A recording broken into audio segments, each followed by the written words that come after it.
Yeah, it's that red wave, baby. Florian! Wirtz in Frimpong, touchdown to Merseyside. Let's go. Slide through the pitch like a phantom glide. Number 10 vision got the pram on fire. Said 9 to buy, and yeah, they look so sure, but I'm clocking silver dreams at that Anfield door. They thought I rocked the white and red of South, but I'm scoozing up, slide, drew the lines in chalk. Midfield poet, let the movement talk. I write my name where the legends walk. From Leverkusen lights to them cop night roars. Me and Frimpong breaking through them doors. They ain't see it coming, now they wish they could. We red now, baby, Anfield's neighborhood. From Leverkusen lights to them cop night roars. Me and Frimpong breaking through them doors. They ain't see it coming, now they wish they could. We red now, baby, Anfield's neighborhood.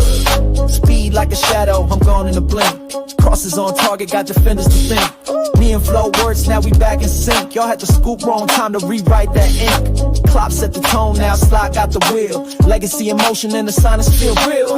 Byron was talking like deals was done, but we dipped on them clean like a noonday. From Revlons and lights to them top night roars. Me and Frimpong breaking through them doors. They ain't see it coming, now they wish they could. We red now, baby, Anfield's neighborhoods. From Leverkusen lights to them top night roars. Me and Frimpong breaking through them doors. They ain't see it coming, now they wish they could. We red now, baby, Anfield's neighborhood. Wirtz in the middle, Frimpong on the dash. Liverpool future all about that class. Sorry, Brian, next time, don't assume. We made the move, now we running the room. Anfield dreaming, can't stop the scheming. Bayern Munich, hold that. Man City, hold that. All the haters, hold that.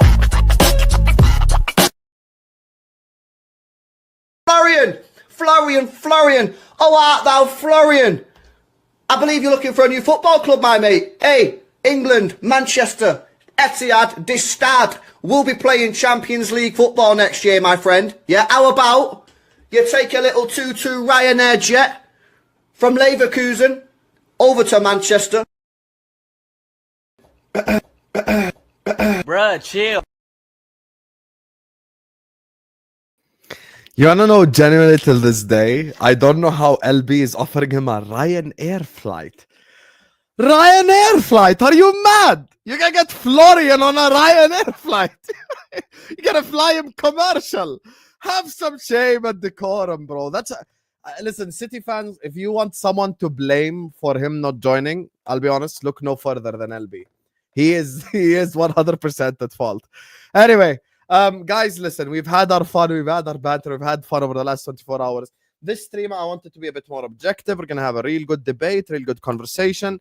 We're going to be talking about Arsenal Football Club. You know, we're going to be looking at Gyokeres, Isak, Sesko, Zubimendi, literally everyone they've been linked with. We're going to be talking about Manchester City, which actually have a bit of meltdowns. I was watching Martin on a stream yesterday on Patrick's channel. Big up, Patrick. And, you know, Martin was kind of just fending off all the negativity by himself. So it'll be very interesting to hear, you know, obviously Martin from a City perspective. So big up to everyone locked in. And speaking of, there is no clicker over here because it makes Martin lag. I have tried it personally. That's the only reason why Martin lags, the bloody clicker. Man like Martin is in the building. How are you doing, Martin? I'm not bad, but I've had better 24 hours. I've had better 24 hours, as you've just said. Because, by the way, there's been a whole Bert's, I love it. Bert's not signing with City is not LB's fault. Apparently, it's my fault. It's my fault that he's not turned up. Apparently, I was in the boardroom and mucked it up. What am I going to do? That's you, Martin. You're quite important now. You know, you might be in the boardroom. Come on. Yeah. Come on. Don't undersell yourself. Come on, you might be in the boardroom. One day, you never know. See, Robbie's in the boardroom now. You know, maybe one day you'll be in the boardroom. Never say never. I'll be asking Pep those questions. Yeah, exactly. You might ask Pep face to face. He's like, Professor Hamza said we shouldn't sign Gibbs. Why? Anyway, speaking of Professor Hamza, fraudulence is here, but at a smaller degree. Depends what he says in the Liverpool section. I'll decide. But anyway, the fraud from the north is in the building. And like Vator. How doing, Vator, mate? Hi. Hello, brother. Hey, what's good? Hi. He lives. He lives. The Mancunian way. On holiday. How's it going? You're on holiday? Don't go. I leave in 11 hours. I'm out. Where are you going? Spain. Great choice. I'm going to Germany to stop this falling. I'm going to Germany. I'm going to Leverkusen.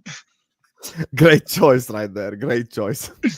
Anyway, joining us next, of course, everyone's favorite Arsenal fan on this like channel. Everyone knows this. You know, there's only one Trevor Phillips. There's only one TJ Warren. How you doing, TJ, mate? I'm good. It's always a good week when I can do two shows, not only on this channel, but two shows with Vator himself. I didn't get enough gas on Tuesday, so now I can get it on Saturday. But big up. It's great to see Martin. Martin's one of my favorite Man City fans, no joke.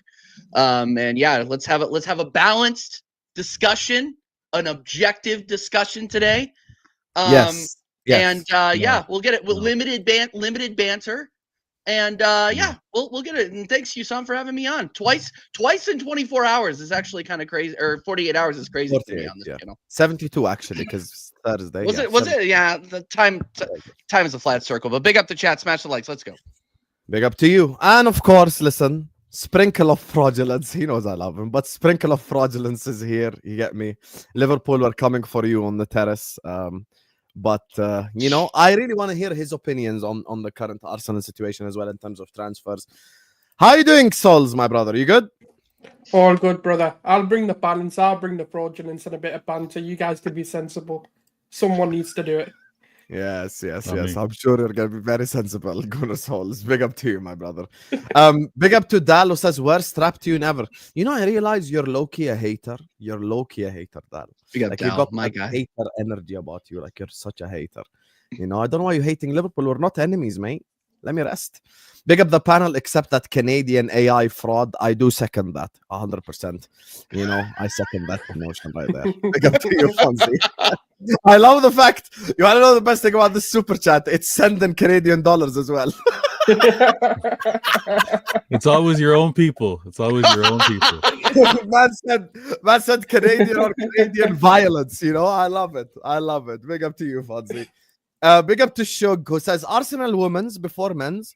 I hate Arteta. However, let's clap to the girls. Up the woman. What phase is Renee in? She came in halfway. Hey, listen, in the name of equality, we claim that for the men's as well. Facts. Wow. If I were you, I'd say the same thing. Wait, it says champions of Europe. We didn't say women's champions of Europe or men's champion, just champions of Europe, which we are. This We'll is never sing start. that. It's not a good start. No, we can That's a sing that terrible now. start to the Champions of Do Europe. you know what? we gotta have You some know what? shame. Actually, you don't even know your own women's team history. They won it in 07 already. Yeah. The- So we can This is sing the it same from yours. fan base who had to go at West Ham singing Champions of Europe, and now they're claiming the women's one. How shame! No. shame. Speaking of the women's team, by the way, Martin, there's a difference. First time This ever, is still, both women's this is and still men's the team Women's Champions League. This isn't the Women's Conference League. That's the difference. Just saying. Actually, watch that final. Actually, Oh, watch that. dear. When is Arsenal going to catch up? Gunnar Sulz? That's what this show is for. We're gonna talk about it. Yes, we're gonna talk about how they're gonna catch up, guys. I don't want to start with Florian Wirtz. Why? It's democracy. It's democracy plus a sprinkle of dictatorship, because I've done like 5 streams in a row about Wirtz. So I want to change. And Everyone I've done in the chat- 14 hours of it. I don't want any more. No, listen. Everyone in the chat, I give you 2 choices. City, Arsenal. Whichever club you want us to start with, we'll start with. That's it. 1-word answers. Forget all this life stories you write me in the chat, paragraphs. Just write 1 word. Arsenal, City. And whichever club I see more, we'll start with. That's it. Very simple. Very easy. You get me? Let's make Wirtz the last section of today, because I'm actually trying to talk about their clubs today. Give you a sprinkle of something different. You get me? Okay, based off of the first comments, most people are saying Arsenal. So let's speak about it. I am excited actually to speak about this Arsenal topic. Also, before we get started, this is very important. Guys, this stream will not be what it is without Martin, without Vator, without Sulz, and without TJ Warren. TJ Warren TV is in the description. Go subscribe. Gunnar Sulz in the description. Go subscribe. And the Mancunian way in the description. Go subscribe. And please go subscribe to Vator Games TV as well. Whether you're watching this on the replay, watching this now, just go to the description. All the channels are there. Please go give them a subscribe right here, right now. as I said today, I do want to have a honest conversation and not just banter. And I want to actually have genuine discussion about our football clubs. I'll start off with you, TJ.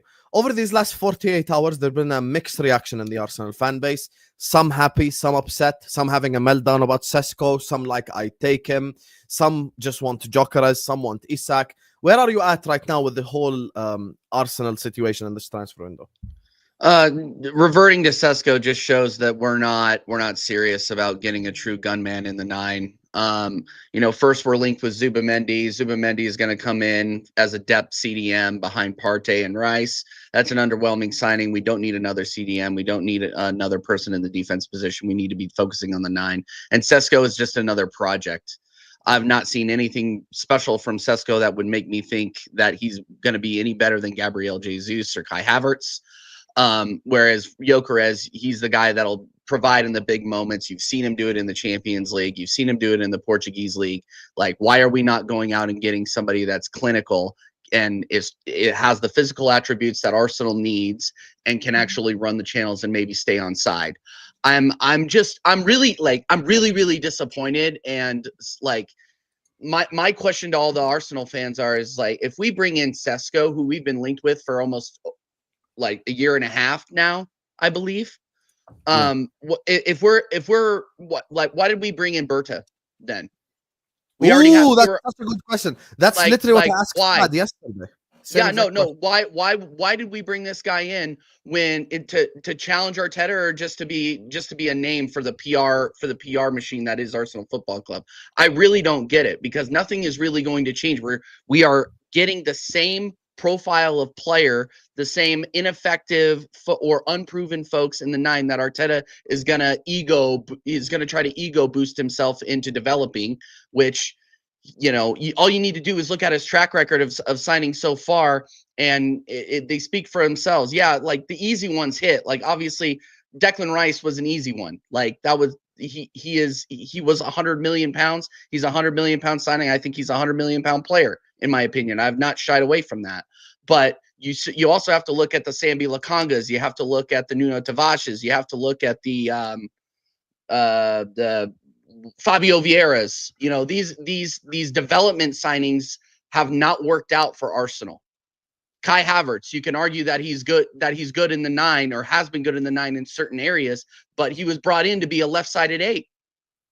So just to wrap it up, my confidence is extremely low. You have Gyokeres, you have a sure thing there for us to go out and get and complete the 9 and actually be able to legitimately challenge Liverpool next season. I think if we get Gyokeres, we challenge Liverpool, even with Florian Wirtz and the signings that you guys are bringing in, because that's been what has been missing consistently for Arsenal Football Club, is a true gunman in the number 9. I saw I'm going to be like Marshall, Casually FC, a clip merchant. I saw a bunch of clips of Aubameyang when he played for us, actually scoring goals and being clinical in the box. I can't believe, like, it seems like a lifetime ago that we have had a player like that.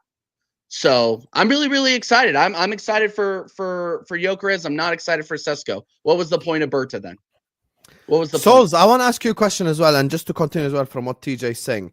Do you think Liverpool signing Florian Wirtz has kind of given a negative feeling to certain Arsenal fans? Let's say the Wirtz thing hasn't happened yet, and a week ago you signed Sesko. Do you think it will be the same feeling right now? No, I think what it does, it epitomizes their ambition and something that we haven't seen from Liverpool in a very long time, which is actually winning and reinforcing. Now, a lot of people can make the argument that Liverpool haven't actually done anything in the previous window, so therefore they've got the funds available to go in and actually hammer down, and make their presence known within the transfer market. But that doesn't really fly with me. The reason is because you've still got to show ambition. Like, we've seen Liverpool in the past win, a major and then kind of slow down by buying 1 or 2 players and not really addressing the issues and kind of leaving themselves short-handed. Now, you can say whether that's on Jurgen Klopp or whether that's on FSG or whatever, but they play a part hand in hand. They're both to blame. But this time around, for Liverpool to go and spend, let's say, circa £100 million on a single player who, let's be honest with you, to compete with Bayern Munich for a German-born player is an impossibility, especially when they're not at Bayern already. So for that, it definitely sends shockwaves through football, let alone just the Premier League. It kind of sends a message across, the likes of Barcelona, the likes of Real Madrid, that actually we've got a new player on the block, and even Bayern Munich are going to be scared as well, because to get a player like that doesn't just, basically all German players have a God-given right to go to Bayern Munich. But for that person, and by the way, for Bayern Munich to also be interested in that German player, for them to turn around and go, no, we're going to go to Liverpool. I prefer the project, because this isn't a matter of who's offering more money. This is a matter of he believes in the Liverpool project more than Bayern Munich. So that in itself is why, I like people like myself are back to Arteta, because to go and get some of the players we have over the competitors that we've got them over also showed that sort of sign of, okay, there is a project here. We may not hear it. We may not be told exactly this is step 1, 2, 3, 5, whatever. And I know people don't really like these phases and steps and what a project is, but you have to sell that to a player to be able to bring them in. And I'm also going to say that about Frimpong, because Frimpong's also a highly desirable European player. The likes of Barcelona were looking at him. The likes of Arsenal were looking at him. Granted, Arsenal kind of withdrew their interest quite early in the sort of search and when he was being touted around. But the likes of Man City were looking at him as well. There's a lot of people who are looking at a right back of his sort of profile, someone who's attacking, someone who's got a bit more to them. So for Liverpool to be able to go get both of them, granted, Leverkusen are kind of going in this transition phase of, losing Alonso, and maybe a lot of people stayed that extra season or two just to kind of give him that push as well. It definitely has. You're talking about shockwaves. Which Arsenal signing do you think would send shockwaves? Like, if what's let's say what's like the appropriate response now? Yeah, Rodrigo. We're not getting Rodrigo. Well, what do you say? We're not getting him. We're not getting Rodrigo. No, that's not the question. That's not the question. The question. Yeah, but I'm asking what would be like an appropriate response? Like, we're also Rodrigo. Rodrigo is that staple piece to go and, like, I know he's fallen out with Real Madrid and stuff like that, but if you're gonna go and like send a response of, okay, you got Florian Wirtz, we go and get Rodrigo, forget about whether we get him or not. I'm talking about a player who, is on the market, who is available, just like Wirtz was available. Rodrigo is also someone who is interested in joining Arsenal from the reports that we're seeing. If we go and get a Rodrigo, that's a direct hitter.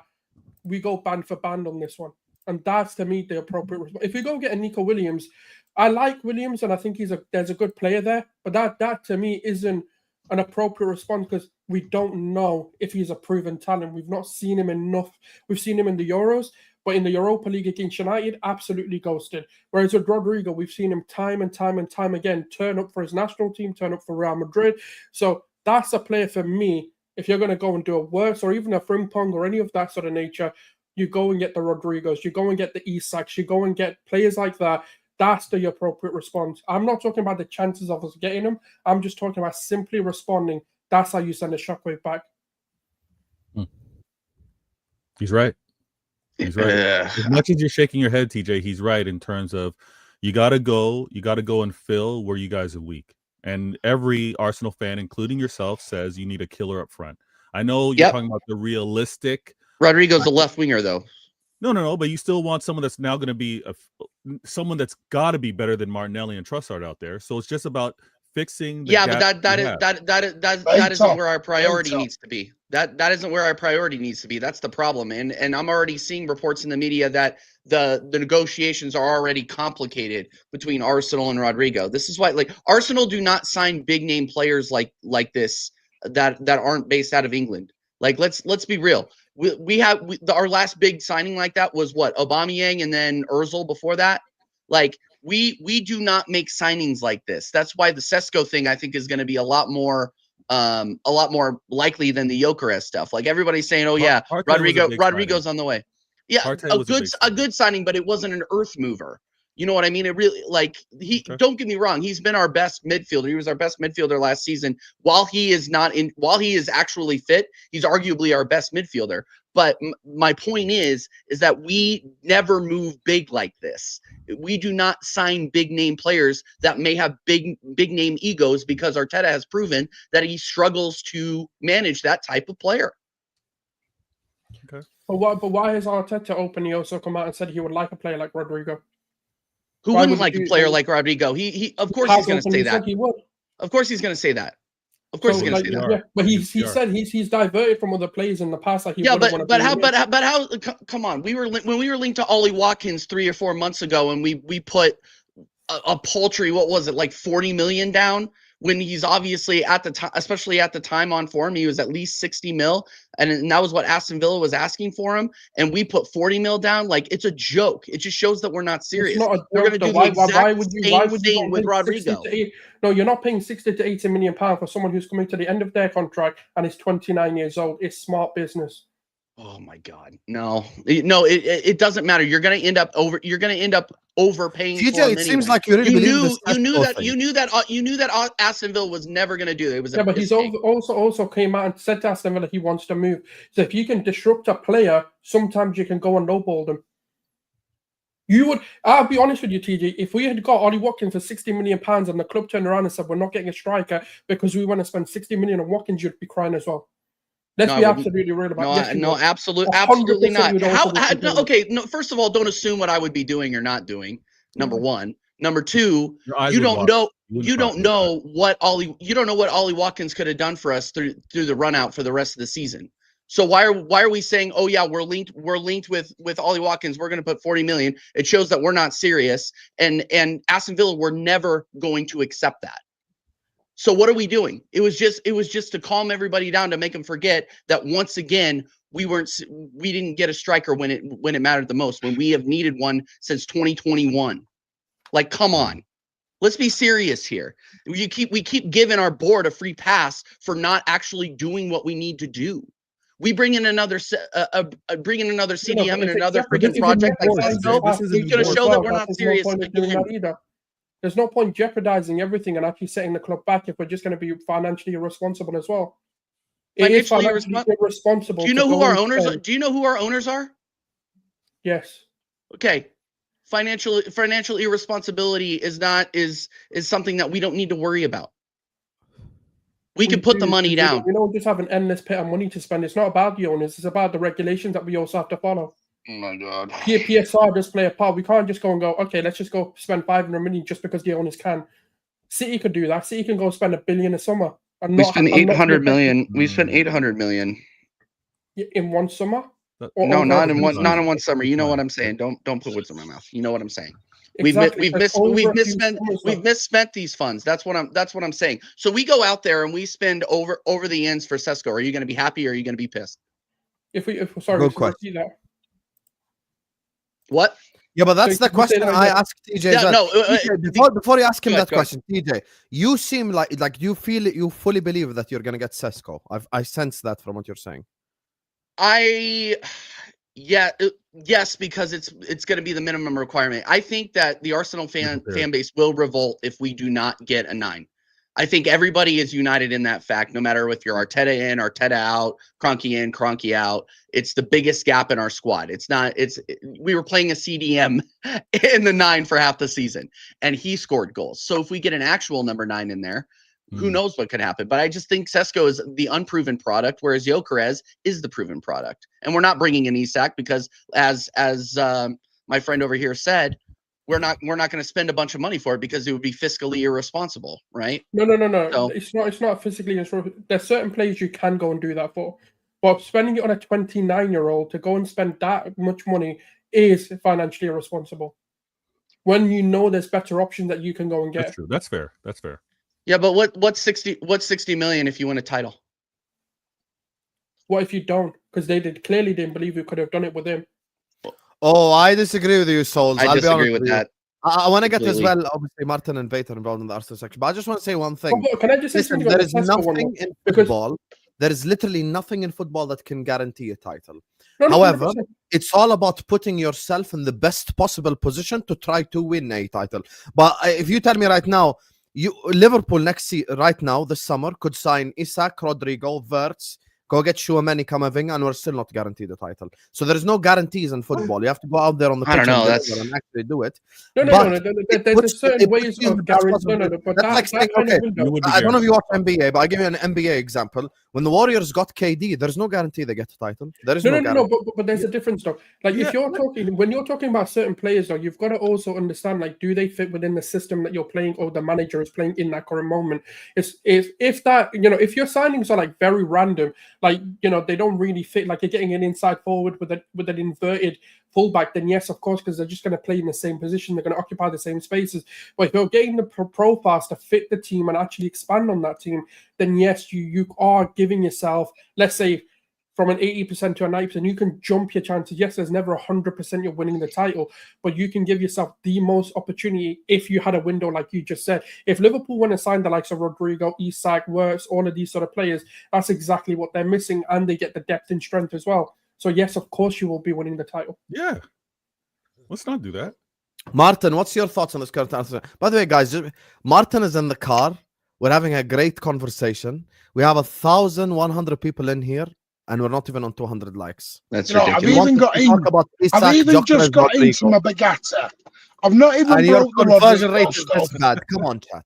Come on. I've not even talked about Rodrigo while Gunnar Sulz was having his little thing there, and because everyone else had ignored the news that came out 30 minutes ago. But hey ho, we move. No, Martin, I mean, what do you think about everything they're saying Arsenal related right now? Talk to me, brother. I mean, I've got a question, because these are just obviously the reports here. What is it? What is the actual money Arsenal have got to spend? Because you hear these rumours from 100 million to 200. It seems a bit A to Z. Some say 100, some say 300. It's never anything in between. It's either to the major extreme or to the major. They've hardly got anything. I think the reason why like reporters don't actually know is because they won't make that public knowledge, because it kind of jeopardizes the negotiations they can make. If you kind of come out and say that, and reliably come out and say that you've got £200 million to spend, people are just going to finesse you. But if you kind of come out and just don't give a figure of this is how much we're looking to spend, I think the way that Arsenal have always done business, and people can disagree, is they will look at market opportunities, they will look at things that make sense to them. It may not make sense to us as a fan base, but they will do certain metrics and certain parameters that they're trying to meet within the squad and say, okay, cool, this sort of talent is going to cost us this much. Because even £105 million for Declan Rice isn't something that was heard of at Arsenal, but we did it because it made sense for where we wanted to be, for the kind of player that he is. So if another opportunity, like for example, if we're looking at Isak, for example, why hasn't that been shut down, and why is that still in the murmurs? I'm not saying it's going to happen, by the way, but they are still entertaining the idea that they may need to spend 120 to 140 million pounds, that it hasn't yet been shut down completely, that the interest is in there. For Isak. You're not getting Isak. No, we're not getting Isak. We're not getting Isak. We're getting him. I'm just saying that we're still maintaining interest.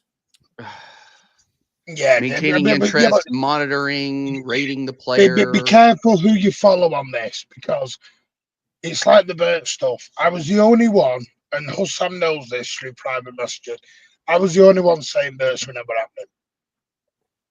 And everyone else was on the little wind, and they were all off and they were going.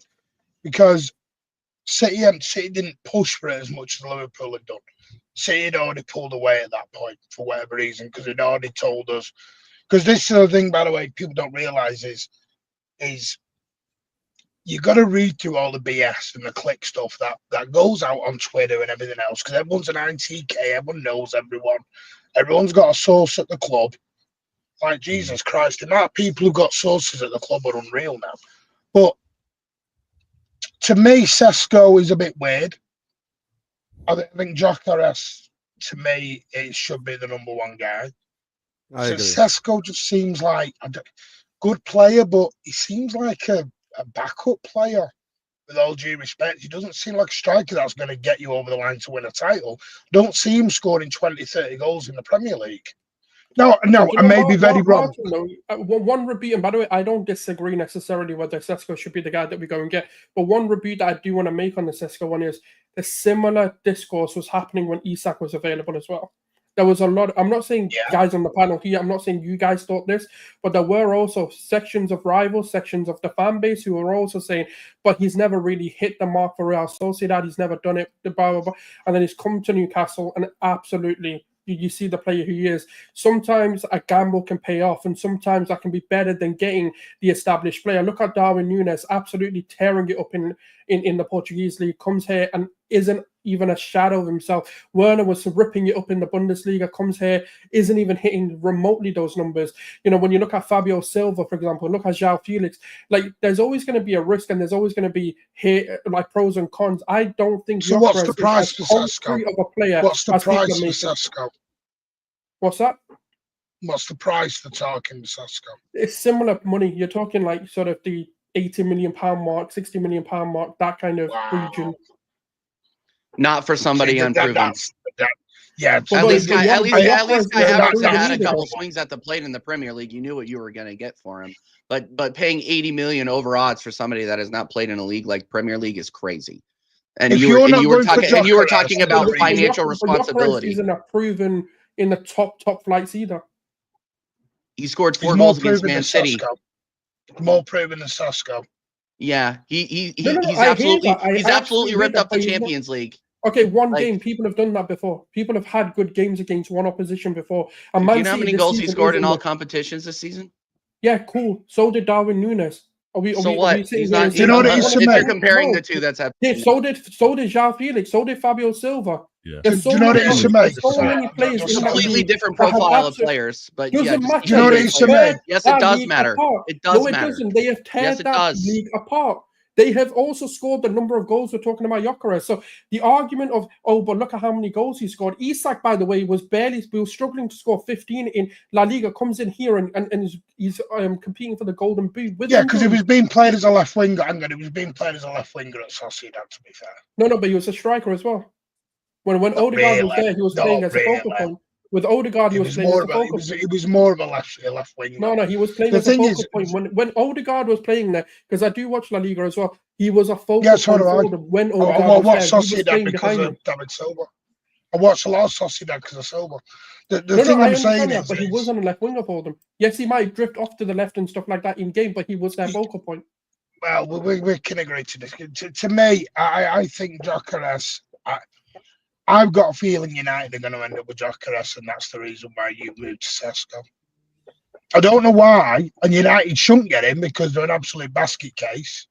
That would make no sense for Gyokeres to move to United. I mean, other than the fact that he knows Amorim, that makes no sense to him. Like you want to have your career, you want to have your career rocket backwards. Let's go ahead and go to Man United.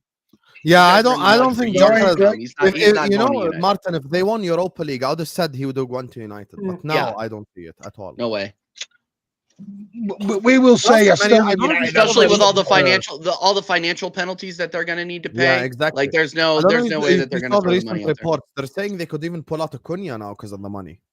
Yep. Wow. United. They're trying to. That's like £40 million in sponsorship because of not being in Europe. Yeah, they've had to pay that back to Adidas. I'm not saying they have to pay Adidas back. There's got to be something that's made you, if it is Sesko, pivot from Gyokeres to Sesko. No, you know what it is, right? So again, this is just an opinion piece, right? So I'm not even saying that this is actually what's happening.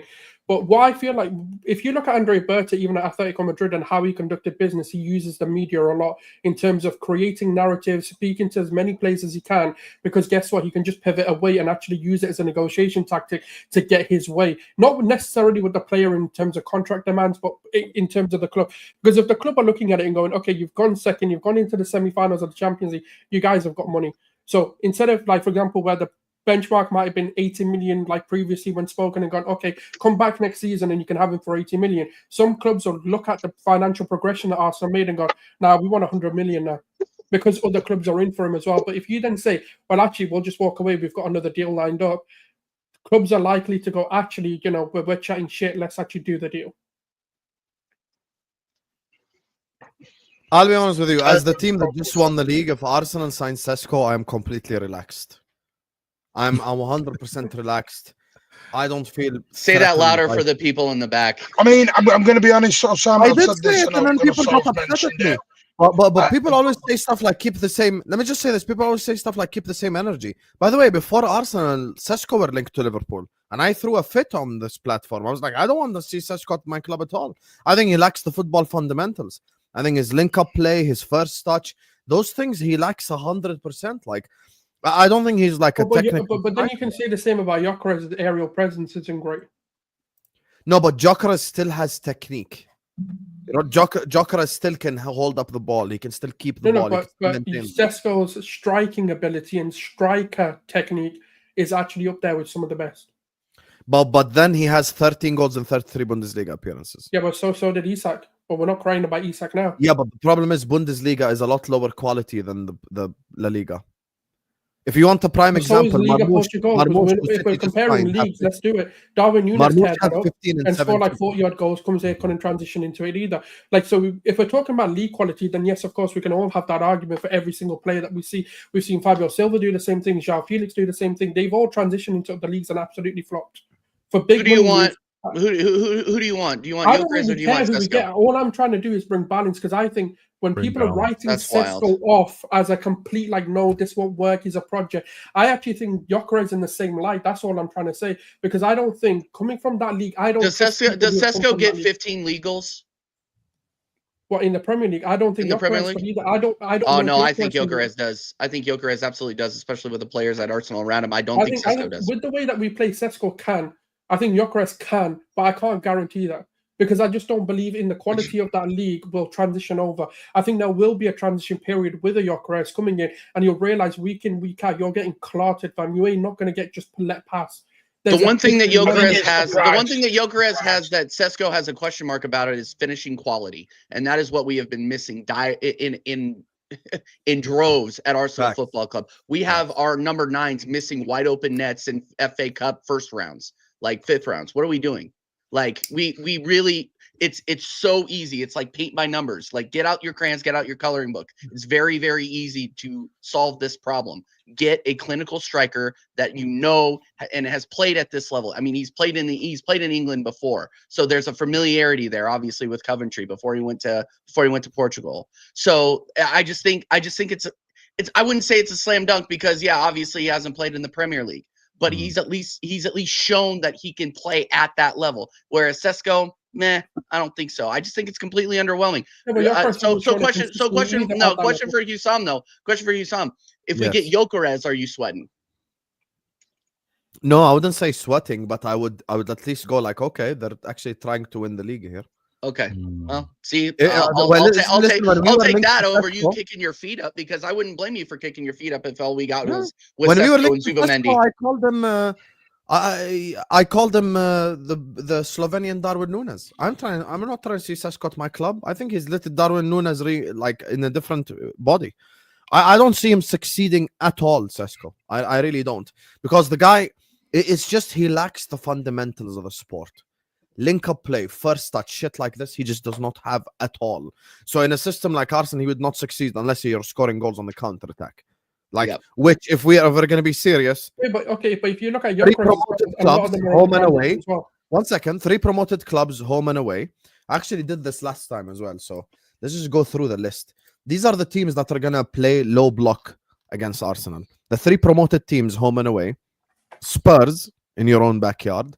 Man United in your own backyard, West Ham home and away, Wolves home and away, Everton home and away, Palace home and away, Bournemouth at the Emirates, Fulham at the Emirates and probably away, Brentford home and away, Forest home and away, Villa home and away. That's already like all these low blocks. And guess what? Gyokeres will help you score against them. Gyokeres hasn't proven he can do it. If you look at 90% or the majority of Gyokeres' goals come on the transition. So how is he going to help the low block? I wouldn't go as far as saying 90, because Sporting Lisbon also no. Trust me, the large, and I'm talking a huge percentage of his goals come on the transition. Yeah, but I don't.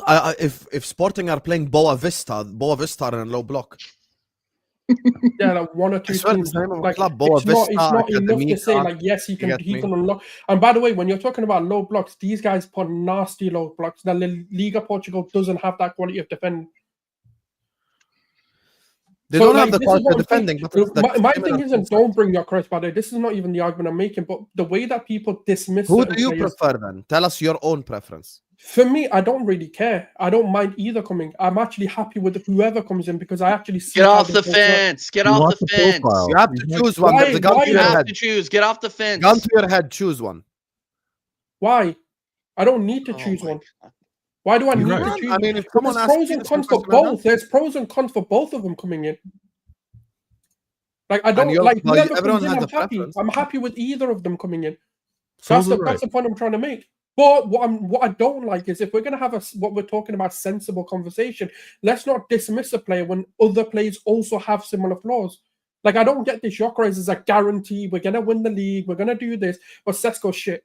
Because Nobody we said said that. the same. Okay, Yeah, he's a but bad that's player. my I'm own exaggerating, opinion. he's a, That I whatever, think. right? He's not going to do it. He's a project. We don't know, blah, blah, blah, right? Whatever you want to say.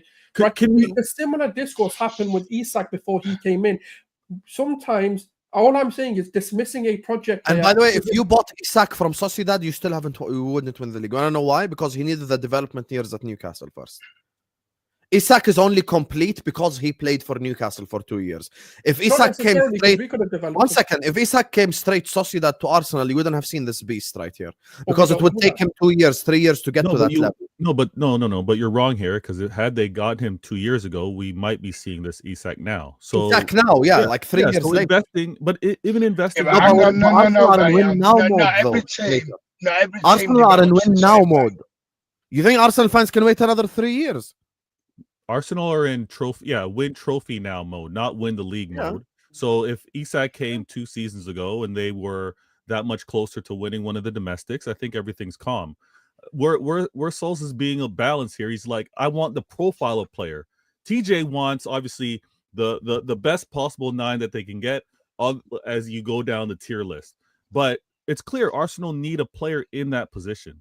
And I think if they end up falling on Sesko, it's not the end of the. I don't think it's the end of the world. I don't even think it's a bad deal. I think it's important because he upgrades them from what they already have. Because you don't have that player, TJ. You don't. No, I agree. No, I agree with you. I just think if there are better options out there, like better proven options out there, that wouldn't be that much more money. Like that's my point. I don't want to go out there and spend 60 million or whatever it is on Sesko when 80 million could get me Gyokeres, and that extra 20 million I think goes a long way. And I disagree, Vator. I think we need to be winning the Premier League. We need to be at least challenging every single season. This season, like I don't think we're in. I agree with you that we're trophy hungry. Absolutely. We need to be winning a trophy, and this squad is built to win trophies, but this squad is also built to win the league when healthy. I just think that there are key decisions that this manager has missed, and there are market opportunities that we've missed out on because we decided to go for the project player. Which is why Vator and Sulz, when I speak about Gyokeres, obviously Gyokeres could come in and flop. Sesko could come in and flop. But we're talking about here mitigating risks. Gyokeres has done it in the Championship, in the Portuguese League, in the Champions League. Benjamin Sesko has less goals in the Bundesliga than Omar Marmoush. So I'm completely entitled to have the opinion that I do. Marmoush went to City in January, at the beginning of January. He's got 15 and 17. Sesko's got 13 and 33. So if I don't think that the guy will bang this season, I have the complete right to have that opinion. And the Isak example, hear me out. And the Isak example, I don't necessarily disagree with you. All I'm saying is, Isak needed those 2 years to become the monster that he is now. So even if you signed Isak at the time, by this year he would have become a monster. As currently constructed, Arsenal cannot wait 3 years for their striker to bang. They need him to bang immediately. On your Marmoush point, by the way, a lot of people actually dismissed that signing when he came in. People actually thought it was ludicrous they went for Marmoush. No, I wanted Marmoush. Who? Many. A lot of the I don't mean to rivals sound like an didn't owl, actually- but who? That's crazy. Yeah, that was jealous. We knew if Yeah, you watch they're gonna him in solve the that. That's Bundesliga, jealous. that's crazy. it wasn't jealousy because there was a lot of questioning. Gunman. No, there was a lot of questioning of that signing, whether he was a pep player, whether this was a panic buy, whether he would actually work long term. I don't think that's crazy. No, not from the city end. No, I can only state my opinion, and I wanted Marmoush at Liverpool. I'm just talking generally. I'm just talking the discourse around the play. I'm not talking about you guys. Or that's because a lot of people don't watch things in depth. Not everyone watches European football in depth. I understand that. Some people, you know this, how many people watch football through SofaScore? And they all sit there and they look at stats. I understand what you're saying, but the point still remains that people still have those discourse. Same way we're having these discourses. By the way, I do believe you guys watch football. I'm not saying that, on this panel. I'm talking about generalities here. But, when we're talking about like the narrative around that sort of player, people did dismiss the signing. Like, have they lost that? Even Nico Gonzalez, for example, he's a baller, by the way. I do rate him. I've seen it from the La Masia coming through, and obviously watching him at Porto as well. Thank you. But people dismiss that signing as well. Go, oh, but is he? But okay, he's a good player, but is he really Rodri and all of this sort of stuff?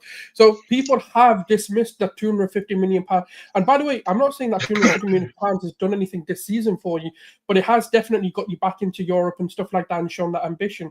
So narratives can be created and discourse can be told. City, this is perfect transition. I do want to talk about City now. How much? 250 mil.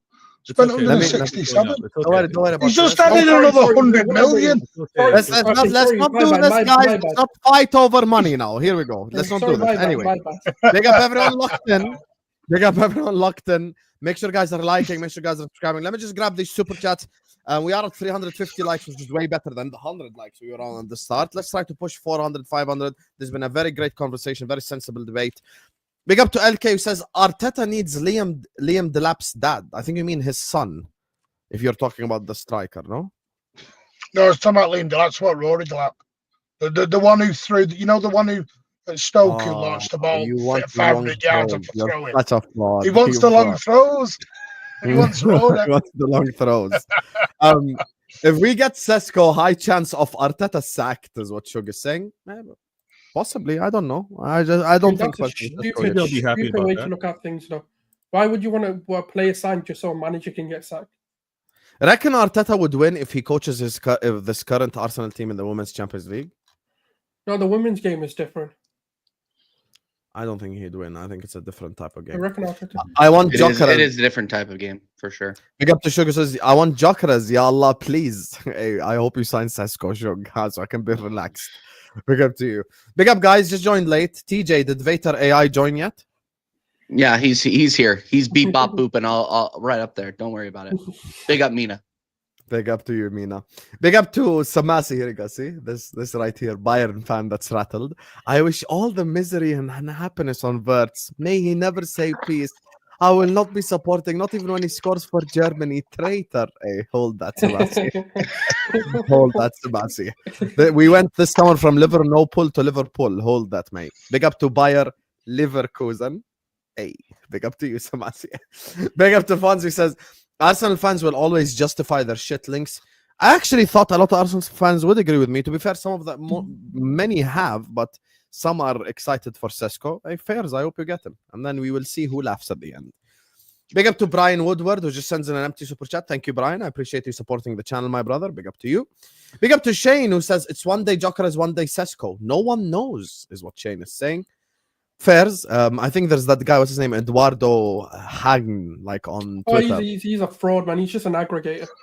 Yeah, he's been going quite crazy with these links and stuff. So yeah, big up to Fonzie, who says with no due respect, Sulz, I watch Premier's Liga. Sorry, Gyokeres is levels above Sesko. I know you don't watch the level of low blocks he plays versus. But I never said he is in levels or he is levels. I've not said either. I'm just talking about the pros and cons of each. And can I ask a question?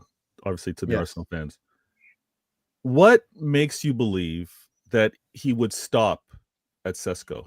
Like what makes you think that would be the only option? Maybe that's the one option that they get this season, but the club still needs to think long term. The I club agree. Still needs to add. There's a simple answer. They won't sell Havertz.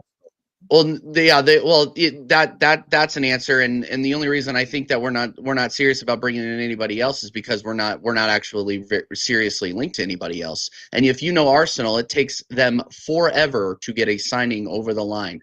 I bet you if we're linked with Sesko, we're going to be linked to him until August, until the deadline. Like deadline day, we finally sign him, and you see the here we go. Like that is how Arsenal conducts their business, with the exception of Declan Rice. But we had already been linked with him for 3 to 4 months before that.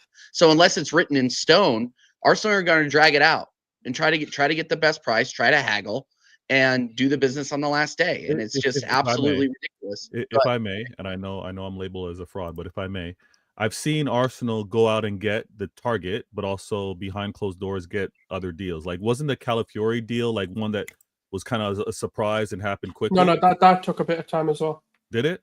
Okay. Because Juventus wanted him as well, and there was a bit of like back and forth, and it did take a bit of time. I'm not saying it was long, but Marino was definitely a long-winded, pointless, negotiation. All right. He then comes back and says he consistently creates goals for himself. I do agree with that. I do actually think Gyokeres is underrated as a footballer. And that's what we need. A guy that can create moments. We have a severe lack of that in our squad. Severe lack. First. Big up to Stringer Belland. What a name. He says, Hussam, you're not lying, but you need to remember we literally don't have a real 9. Even if Jock has his fundamental flaws, he scores goals and will us multiple games alone. That we usually lose or draw. I understand what you're saying, Stringer, right? And I'm not saying that Sesko will 100% fail. I'm simply talking about percentages here. Someone who scores... Listen, these are the Bundesliga players that banged in the Premier League. They had unreal numbers in the Bundesliga, and then they came to the Premier League, and it carried on. Like, Haaland's numbers in the Bundesliga were insane. Like that's the thing. So like when I say this, obviously nothing is guaranteed in football, but you can mitigate risks. Like I give you an example right here. Haaland's numbers in the Bundesliga. 15 games, 13 goals. 28 games, 27 goals. 24 games, 22 goals. So even if it's a shit league, in my opinion, he still banged in said shit league. You get me? Like he still had unbelievable numbers to match it for me to go like, oh shit, this guy could bang here. The problem is, when you look at Sesko, 13 and 33 in a significantly weaker league, I'm simply just going based off of the data, the information that we have. I don't see him banging in the English Premier League. Like, and by the way, by the time he bangs, maybe Saliba might not be there. Maybe you need a new rebuild. Maybe Arteta won't be there. So, and it begs the question 100%. What was Berta brought in for? Because you've been linked to the same player for the last 2 years. Big up to Saleh, who says, I miss Milner. There you are. Beep, boop, beep, beep, boop, boop. Next segment is what Fonzie's saying. Yes. Next segment is loading right now, which is the City segment. Big up to everyone locked in. Make sure you guys are liking the video. Make sure you guys are subscribing. 400 likes imminent. 500 likes. Here we go soon. Big up to all of you guys. So, I'm going to go to Vator with this one. Manchester City. I walked into an absolute beautiful stream yesterday. You get me? It was unbelievable.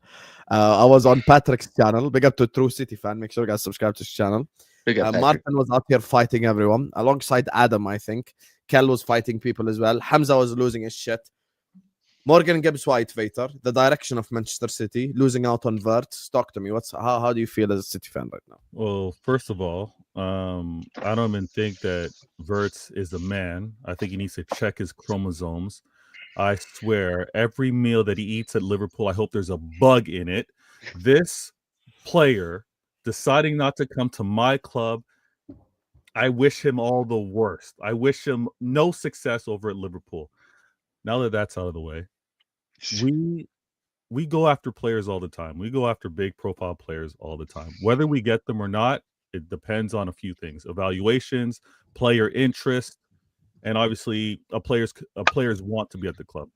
The conversation got to the point where Wirtz wasn't the right fit for us. Whether we're now saying after the fact it was the evaluation being too high, but at the end of the day, it's also about the player wanting to be at City. And he didn't want to be at City. There's no shame in losing a player because it happens to all of us, right? Hussam, you've recently grown a beautiful head of hair, but prior to that, you had to lose it because of a player turning you guys down. So I think with the movement that we're making with Gibbs White, it fills a gap that we have. And I know many City fans don't want to hear it. They're like, we should be replacing like for like, or we should be replacing quality for quality. But there's absolutely no quality, no disrespect to Bert. There's no quality that replaces KDB. We were always going to have a drop off. We were always going to have a drop off. It was a joke, by the way. I have no problem with Wirtz. But the Gibbs White, I'm actually calm with it. I'm calm with it because I've seen what my club's been lacking. We've been ran through. This last season, we got so exposed. We were giving up so many goals. We looked so vulnerable in that midfield because we did not have the legs. And Gibbs White fills two needs that we have. We need to make sure that we have some English representation, and we also need to have players that are actually proven. And he's Prem proven. I'm not going to poo-poo on what he was able to do for Forest. He's been a very good player. Now, is he KDB? Absolutely not. I'm not looking for the KDB. And you guys can take your shots. You guys can clip this up and we can revisit this. But I think from an attacking midfield position, I think we already have what we need there.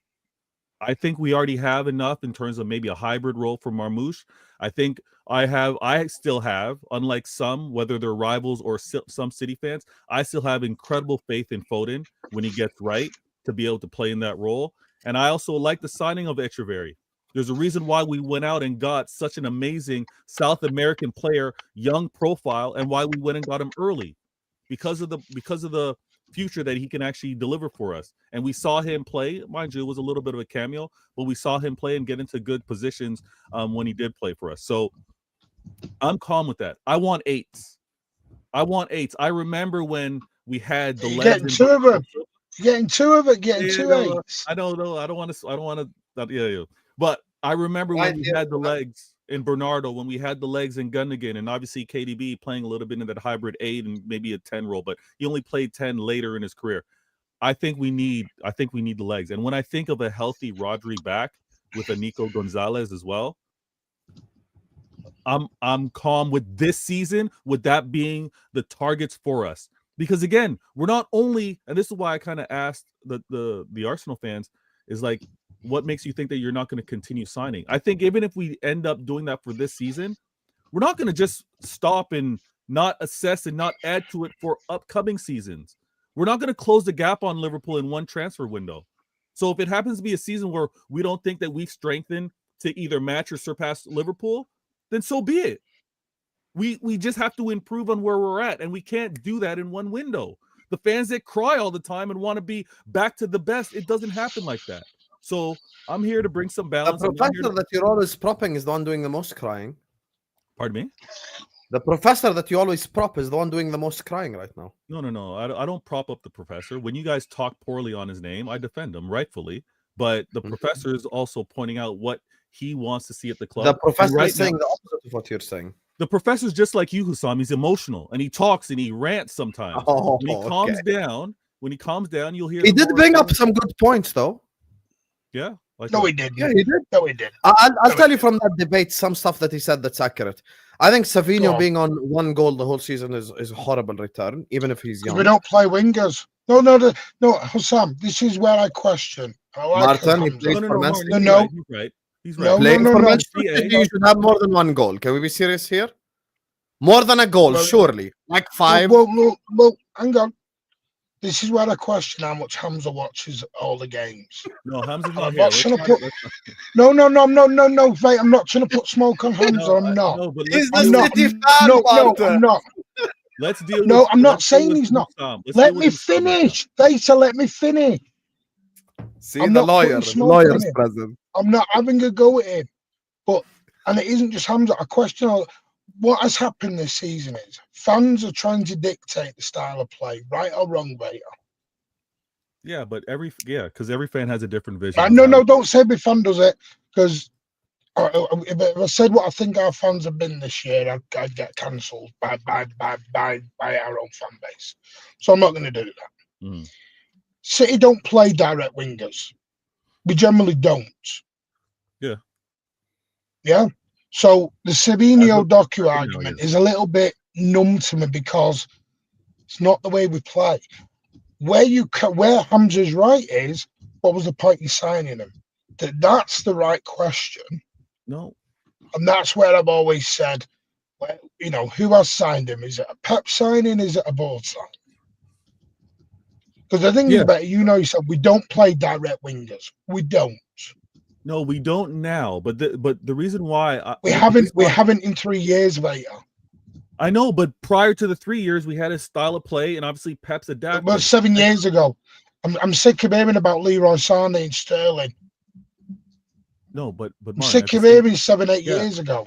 But at the same time, we've seen Pep bring on a Doku, right? And we've seen how he's used a Doku when he's been subbed on. For 20 minutes to go. Yeah, so the fact that he's flirted with that type of attack or that type of style of play means that he might look to incorporate that more often next season. I don't think so. Or depending. But it also depends because we've seen Pep. It also depends not with the players we're being linked with. The players we're being linked with are to keep the style we've got right now, but with pacier, younger, more impactful players to do it with. But we're not. But again, we're not rumored to go out and get any wingers. Right? Well, we are. The one we're looking at is the Rodrigo thing. The Rodrigo thing has got legs. Okay, now hold on. Now, as you say that, would you believe that the Rodrigo that does have legs would then mean that Pep's gonna not use him to be direct? No, because Rodrigo's not a direct winger. He's not a Doku, Leroy Sané winger. Okay. He's not that type of winger. Okay. He's more of a. He has got it in his locker, but if you watch, he can invert. He can come inside. Yeah, he's very good at passing the ball around. Doku isn't good at the coming. Pep's biggest criticism of Doku is he can't invert. He can't come inside. Hold on. Well, it is because come out of his own mouth later. No, but if we've watched the games, we know that he can come inside. Yeah. When Doku plays on the left. No, I don't think he can. No, I don't think he can. I don't think Doku is good at that later. I'm not going to blow smoke up Doku's rear end because he's got a fan base stood behind him. I'm not doing that. No, hold on. No. Come on, Doku has not been good enough. No, with regards to output, he's not been good enough. But this is my thing. I'll hear your point. But this is my thing. I've noticed the lack of legs we've had in this midfield. I've noticed that there's been the ball going out to Doku. And not one midfielder has been able to keep up with him when he gets to the 18-yard box. So then when he gets criticized for the cutbacks and no one's there, and we've seen some of the cross passes from Savinho as well, or a Nunes, and no one's there, it's because we're not keeping up with the play. We're not keeping up. No. You're making excuses. He hasn't got the football IQ at the moment. I'm not saying he can't have it, but he hasn't. Savio, it's his first year. The thing with Savio and Doku, I think, if we get the signings. Martin, we've watched Doku cross the ball into the box, and the only man there. Absolutely no one. The only man there is Haaland, guard by 2, guard by 3. Who else is going to get on the end? We don't play that way. Because our midfielders haven't been able to keep up with the pace of the game. I think we changed. Okay, we're just going to go around circles on Doku. We're going to go around circles on Doku. I think I don't think it's just Doku. I think it's when we try to play that direct. Even Savinho getting past somebody, there's no one else. Pep doesn't want to play that direct. That's the thing. He doesn't want to play that direct. Right. There's the reason we were looking at Aït-Nouri, we were looking at Livramento, we're looking at this Wesley fella. He wants to use the wing backs as wingers. Very much like what Liverpool are probably going to do if they get Gyokeres and Frimpong. It's going to go use them as more overlaps and get them wing playing. That's what Pep wants to do. Now, if you bring in a Reinders, which I think will get done, despite the AC Milan protest this evening and putting everything all over the banners at the, I do think Reinders will get done. I think Gibbs White will get done. Rodrigo, I don't know because I'm not sure. The Rodrigo links have been there for 15 months now. And now, if you listen to the reports in Brazil, it's closer than the reports say in England. I don't know. I have more confidence in Rodrigo happening than Wirtz happens. I thought he would leave at the start, but now every time, like even like Rodrigo's social media, he's always posting like pro Real Madrid stuff and stuff, like always like, oh, this is my club, Real Madrid, I love you, blah blah blah. Like, I really don't think he's gonna leave. You know, I really don't. Like, unless Xabi Alonso comes in and goes like, you're not in my plans at all, I'm not gonna use you, blah blah blah. Like, okay, maybe that might happen. I doubt it because Rodrigo's quality, but like, I just reckon Rodrigo just stays in Madrid. No, he may do. I'm not saying it will happen, but he may do. I do think Reinders will happen. I think Gibbs White will happen. I'm happy with a pair of them because that gives us engines in the midfield, something we have lacked for all season. We have lacked those players who drive forward. Vator is spot on. Those drivers in the midfield. We've not had them all season. Gundogan and Kovacic are good, but they're getting old. And they're also not at that status anymore. The problem is City have got is we have 29 players on the box at the minute. 29. So when Pep's making these comments of a big squad, he's right. He's not saying he doesn't want a big squad. He doesn't want 29 players where he leaves 5 players at home every game. That's before. I think there's been a total meltdown on the Wirtz thing. I don't even think it's Wirtz not coming to City. It's where Wirtz has gone, which has caused a meltdown. Because he's rocked to Liverpool is what has really rocked everyone up. Don't you think that's understandable, though? Don't you think that's understandable, though? To the level of meltdown it's been, no. Here's the thing. Here's why I said there is some truth to what Hamza's saying. I don't think Hamza's 100% correct, and I actually think you probably made a lot more fair points than him. However, the one thing I will say is, as Manchester City who want to try and compete and win the league again, right? You're looking at the biggest competitor buying a player that you've been linked with for 3 months, that you've wanted as well for 3 months. That, I think it's okay at this point in time for City fans to be upset a little bit. But I think with time, like when Gibbs White gets announced, when Reinders gets announced, I think eventually they'll be okay. But at this point in time, that's the problem. Is understandable. That's all I'm saying. People have even, they're even against Reinders now. They're against Gibbs White now. Because what it's become is names, profiles, everything else. It's become FIFA football. Get the names, they want to spend 80 million on every single player. City don't just need one player. City need 5 or 6.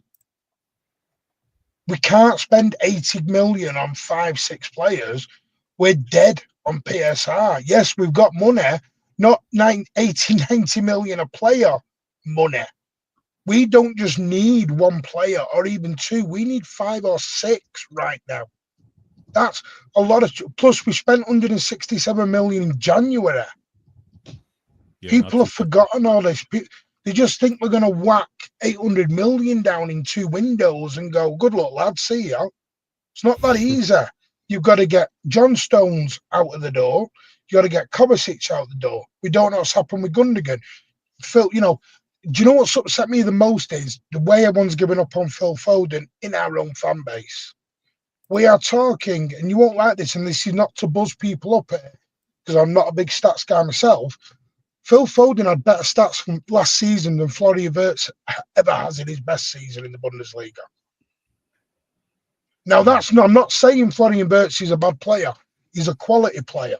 My issue is, why have City fans given up on Phil Foden so much after 1 season? Why? Yeah. Because it's come out, he's got ankle ligament damage. He's been playing on that for 6 months. He's got an illness inside his body that he's dealing with at the moment. And which just, which was why the quote was, some things are bigger than football right now. Because he's dealing with that. But people are just giving up. Then we bought Echeverri. There was the big hype on Echeverri. Well, now Echeverri's only a kid. He's not good enough. We're not sure on him anymore. And everyone is flip-flopping left and right. They don't know which way to come. And it is down to 1 season we have dropped off massively for a number of reasons. Pep's divorce, Pep's overthinking, Pep's stubbornness, the players not being at it all the time, the board not making the transitions after the treble season. There is a number of issues. But what we're trying to do at the moment in the fan base is put a blame game on something. Because we've been so successful for the last 10 years, this is new to a lot of people right now. And they don't know how to deal with it. Now, all of them are like me, in the mid-40s and have seen as being crap and everything else. And this is a one-off season. Some have never seen this. I've got a 15-year-old son. He's never seen us without a trophy. So he's like, Dad, what's this? Would you rather debate him? I just thought we got... Pardon? Would you rather debate with him or with Hamza? No, be honest. I heard what you said yesterday. Be honest. I heard you say I would rather debate. The trouble is with Hamza, he's too emotional right now. Hamza's gone into the very emotional category. And I get it. I do get it. Hamza's a top guy. He's very emotional and he's very angry at the minute. And his entertainment, his box office. But the trouble is, you saw me last night. I spent an hour and a half. I couldn't get a word in edgeways. But I tried. Here's the thing. Let me say my opinion on City as well, and I want to get TJ and Gunnar Sulz as well their opinions on City. I have a completely different perspective on City that might shock people even listening. I'm more worried about City next season than Arsenal. I'll tell you why. I go based off of evidence. I don't like to look at anything but evidence, facts, and put the facts in front of my face and be just straight up with it. Pep Guardiola has never in his life went 2 years without a league title. Barcelona, Bayern Munich, Manchester City. It's never ever been 2 years. Ever. Not once. Also, even if they sign the players that they're talking about, they've already got the centre back sorted. Let's say they get Livramento, play him right back, left back, it doesn't matter. They've got Gibbs White, they got Reindeers, they got Nico Gonzalez, Rodri, Foden. That's a great midfield. Your front threes are Marmoush, Haaland, Doku, Savio, whoever the hell you could play Foden up there, whoever you sign, right? I'm looking at Manchester City, and based off of who Pep is and what Manchester City are as an institution, I know that they will come back next season, even with said signings. Because Manchester City, for the most part, and people don't know this, people come say stuff like, oh yeah, they signed Doku. Correct, they signed Doku, and guess what? He's shit. They signed Savio, and he's been underwhelming, no problem. But according to The Athletic, if you actually get 60% of your transfers right, you're a good football club. Like, you're a very well-run football club. 60% is very well-run, because there will be flops. Not every people talk about Michael Edwards, correct? But Michael Edwards also signed Oxlade-Chamberlain, also signed Naby Keita, and also signed Adrian, and also signed players like that. So not every player will succeed. By the way, Liverpool could sign 6 players this summer. Maybe 4 of them bang, maybe 2 of them don't bang. I don't know who's going to bang, who's not going to bang. We're going to have to see on the football pitch. My point is with Manchester City,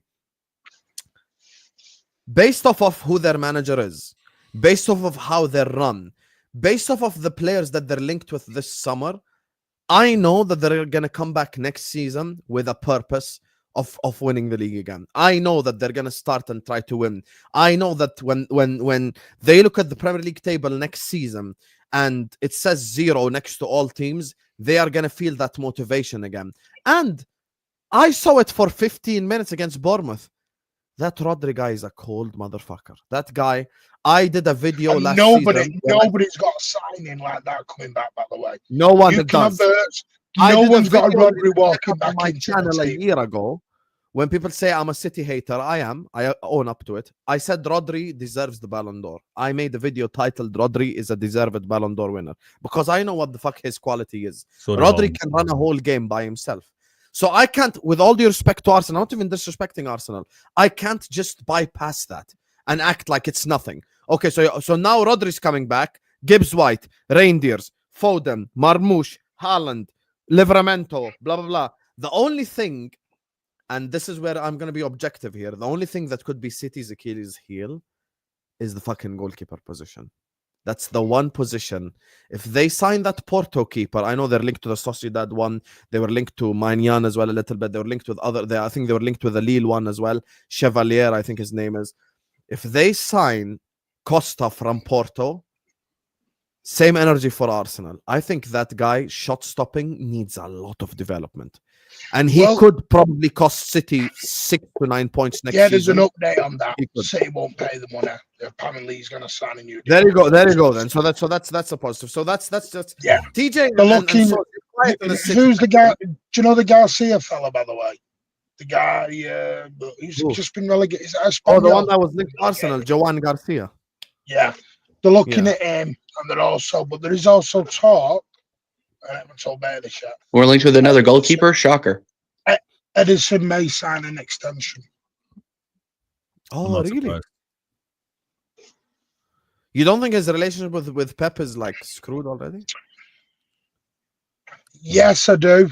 But I do that. But they're only talking a 12-month extension. But we'll have to say, this is the problem. City have a lot bigger problems than Florian Wirtz. Florian Wirtz is not our biggest problem right now. If City only needed 1 or 2 signings, then yeah, Florian Wirtz, I think I'd be more upset about it. But City need more. City need major surgery before I start looking at a Florian Wirtz situation. And when I've got Phil Foden and Echebessa and I've got Omar Mamouche, it's not as much of a dagger in the heart as what it may be to some other clubs, shall we say. Very, very good player, but not like essential. TJ and Sulz, what are your thoughts on this City stuff? I think that Rodri was the reason they had the loss of Rodri was the reason they had the season that they had. It just completely threw him into an unbalanced state. Guardiola didn't know what to do, but once you get your Ballon d'Or winner back, I mean, even if he is diminished a little bit or slow to come back from that ACL injury, he makes such a difference. I mean, they call him Rodri FC for a reason. Like, and there are games that he just completely takes over, and there's nothing you can really do about it. I don't think Arsenal win 5-1 if he's in the lineup. Obviously, I think we're going to go toe to toe with City, but it's going to be 1-2-3 Arsenal, Liverpool, Man City next season. How do I? You think you're going to win the league? Do I think we're going to win the league? No, I don't think we're going to win the league. He doesn't trust Arteta. Oh, I thought you said them in order. My bad. No. Sorry. In no particular order. If I were to call it now, just based off the signings that we have now, I think Liverpool go back to back, in my opinion. But we'll see. A lot of things need to happen before that. All I am saying though is that I think that a lot of City's season, as much as I like to give Phil Foden a bunch of shit, I think this is a one-off bad season for him. I think that he is going to come back and he's going to produce. Like, there's no way he can produce less than he did this season, to be 100% honest with you. So you're going to see players coming back and coming back into better form, especially after, they have a couple of weeks off after the Club World Cup. I mean, these players just really just need a break, I think, especially after the season that they've had. But yeah, I'm not going to sit here and disrespect Man City after all that they've done and the work that they did in the winter transfer window, which I completely rate, and the work that they're going to do over the summer. I mean, it's just it's inevitable. You have one of the best managers that the Prem has ever seen.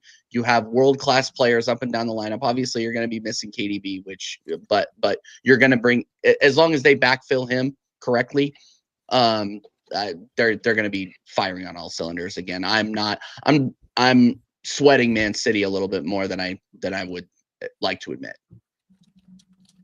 Sulz? Listen, Man City ain't winning shit. I'm joking, guys. Damn. Maybe they don't. I don't know. No, do you know what it is, man? Like, I think this is going to be one of the toughest ones to call. I know a lot of us are getting excited by the prospects that we're bringing in. Like, let's say Gyokeres comes in. Let's just say Rodrigo comes in for Arsenal. Wirtz is going for Frimpong, and the link to other players as well. Coming in. You've got Man City who are looking to bolster their squad with some, I think, great additions. Even Morgan Gibbs-White is a great signing, in my opinion, and someone who kind of fits the mold of, if Rodri cannot play the season, at least you still have a physical presence, someone who can retain the ball, do that sort of. Because at the minute, I do think your midfield is quite lightweight in terms of the physical presence that they have. So at least you'll have someone who can do that. So I think this is going to be one of the most exciting, or has the potential to be. Well, we know when we use that word, it always ends up being a dead season. So I'm hoping that doesn't happen. But this could be a 3-horse race. I think there's going to be. I think if any one of our teams are lax, including City, like if they don't go and get their business done, you are definitely out the race. You have to get your business done. This isn't a go in January and we'll rectify what we messed up on. Yeah, yes, I agree. You might be too far behind. I'm not saying that's to be the case. Yeah, but totally I just feel like the ambition everyone's showing is too strong for a You know, like before, where okay, you know, you're missing a play, but you're like, actually, we can get by till January. I don't think that's this season. I think this season is the only reason you're bolstering is because you see City making a move, or you see Liverpool making a move, so Arsenal needs to make a move, or Arsenal makes a move, you know, Liverpool makes a move, so City needs to make a move, you know, and vice versa, going in that cycle. I think it's hard to call. I think it's difficult. Like even the Man City position, like if Rodri does come back and is even, let's say, 80% of the player that he was before, he is still one of the best players in the world. He's still a Ballon d'Or contender. He's still going to get them enough wins to be in and around that sort of conversation. Now, I don't want to sit here and say who can win the title, who is going to win it, or whether City are going to have the season they think they're going to have, because I think City are in a transition period with KDB going, with the likes of Gundogan. I think, as well as I think, and how smart your board have been. Don't you think they transitioned already this year? I don't think to the level they need to. I think the issue with City is they've kind of screwed themselves up by going with the model of we need to win today, by getting the Ilkay Gundogans and stuff like that, who are a bit of a let's say an older profile, which, don't get it twisted, isn't a wrong thing to do, but they didn't do what they were essentially needing to, which is bring the younger profiles in whilst they're here. They've kind of neglected that in the hopes that Ilkay Gundogan can reproduce the magic he has done in the previous seasons, and you know, etc. So, and it looks like they're trying to go into a different style and a different type of system with the likes of Doku coming in, Savino coming in. You know, obviously Grealish doesn't seem to be playing as big of a role. I mean, Foden, obviously, let's see what happens with him next season, whether, you know, they're sort of off pitch. I mean, I'm not too clued up on what's actually going on, but, you know, I hope the guy well. Like, I know I've got some news on Grealish. Keep an eye on Tottenham and Grealish. Right, okay, so you might be out and you might be replacing him. Oh, no, he's definitely going. Match squad tomorrow. He's not in it. He's been dropped. He's completely out. So Jack Grealish is going out. All right, so it looks like he might be bringing another attacker. It's really sad. Yeah. That's where the Rodrigo links have come from. The Jack Grealish. No, that makes complete sense. Like, I mean, if you guys go and get like a Rodrigo, that changes the precedence as well. That's why I think it's one of the most exciting windows we can potentially have. I mean, again, I said, like, you know, when we use those words, it can always be quite a disappointing end to it. But it's going to come down to who does. I think it's going to be the most money spent. It's going to be the biggest window of money spent wise from everyone this season. I agree, but I don't. Because if I'm dropping 120 on Wirtz, I know everyone else is dropping money. If the cheapest Big Six club is dropping money, you bet believe everyone else. What a lot of people are also forgetting is the FFP and the PSR and all of this financial windows have actually reset for a lot of clubs as well. So they can actually now go and bolster this window rather than having to kind of spread it out, and they can kind of go easy on the next few. So it's gonna. I don't know. I mean, even with City, it's hard to say. I will never write them off. I'll never write Pep off. You know, I'll never write their board off, because I've seen what they've done at Barcelona. I know some of them come from there as well. They're ruthless motherfuckers. They're mercenaries. They hate losing. And as soon as they start losing, look at what they did in January. The minute they knew they were losing things, they were mercenaries. And just on your FFP point, by the way, I don't know if you guys know this. I don't know if it's at the end of this year or next year, but there's this like massive TV deal coming, which will allow Premier League clubs to spend like fucking crazy, you know. So that deal's already. Let it happen. Let's do it. So in the UK, they've already allowed for more matches to be televised, so more television money is already coming in.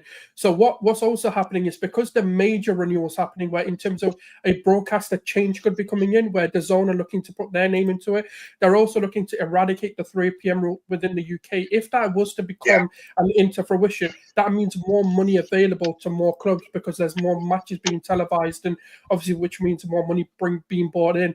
So the FFP and the PSR goes this cycle. If next summer we do manage, in the next sort of year, we do manage to eradicate the 3 p.m., there's even more money being available to spend, because we can we bring in more revenue. Okay. The thing that I'll say, because the guys have to go and ask you your opinions on Liverpool as well, because I know you're going to be fraudulent. So let me just do the super chat, then we'll move on to Liverpool quickly. Big up to Brian, who says Dom watched the stream earlier and you mentioned the dickheads. Think that is massive. Everyone pushing the train, as Klopp said. Listen, here's the thing. By the way, this is another thing that Manchester City do, which is why they were not linked to Cunha, which is why maybe Pedro might not happen. They like our clubs have this whole like no dickheads policy. We don't know why. Because of Manchester United. That's why. It's called The right profile, Hussam. Come on, you know No, the I'm wording of it talking now. about personality. Profile. Martin, this is something your own club Yeah, does. but background checks. They look at the player's personality and his his attitude. Why? Because they don't want another case of Man United. That's what's kicking Cherky. That's what's kicking Cherky out of a lot of deals. Cherky's background checks are coming back really bad. Yeah. Which Right, why you he's know, not getting you know what deals people need to anywhere. also understand though. Sports psychology is becoming big in football. It's been more recently introduced in the last sort of 5, maybe 6 seasons, but it's a major part. So what they actually do, they don't just look at off-pitch stuff, like for example, the greedy situations of drinking and stuff like that, but they also look at what you do on pitch. Like even if you look at some of the documentaries of player signing and interviews and stuff, like they said, they've got a whole doctorate of like papers saying when a yellow card was given to a player, how they responded after that point. When they missed an open goal, what they did after that point. If a red card was given, how did they respond as a captain or something like that. So we're starting to see a different dynamic of scouting where even the mental aspects are being taken into account as much as the physical. Okay. Final topic of the day. I don't want to keep you guys for too long. I know TJ has to go as well.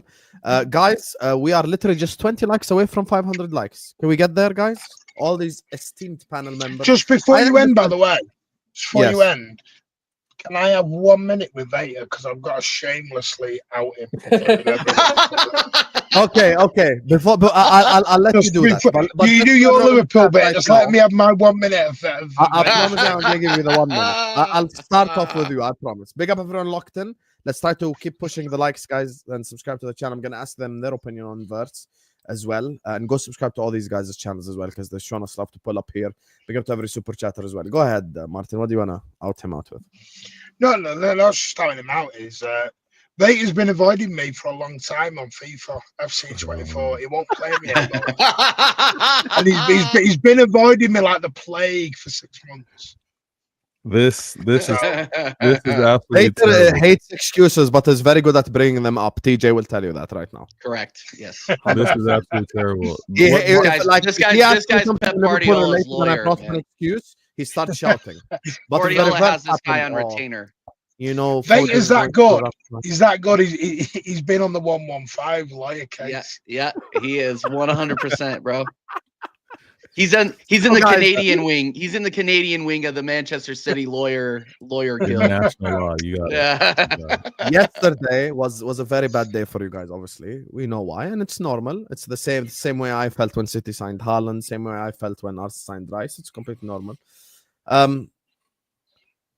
Wirtz to Liverpool. Here we go soon, according to Fabrizio Romano.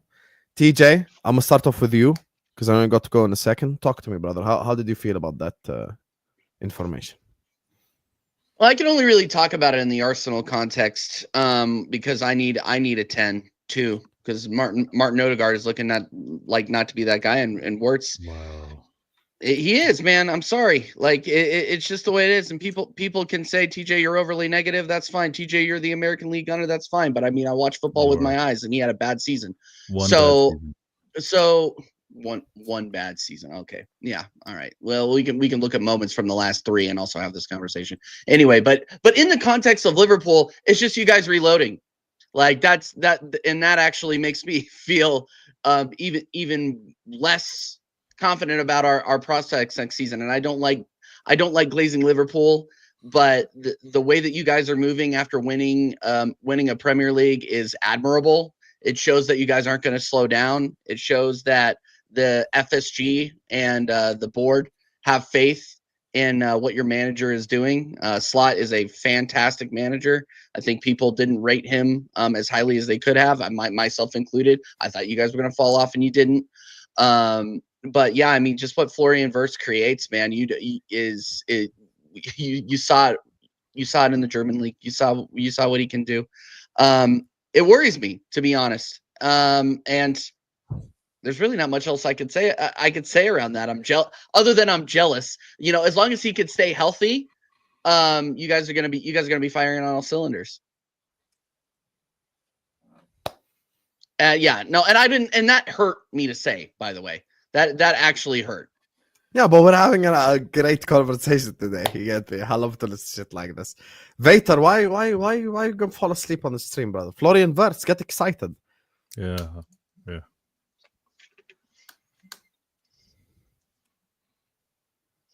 You want me to speak on it, or is it Sulz' turn? The what? Why did you You have to? Why did you? Sulz? You want Sulz to Oh speak my on it? God. The Alexi Kane. Who's Alexi? Alexis The Sanchez? Alexis Sanchez. You could put Alexis. Like, could you not put the S on the end? Yeah, just put the S, mate. Okay. Yeah. Yeah, That didn't make sense. Who the hell is All right, Alexi? I'll have my editor Alexi do that.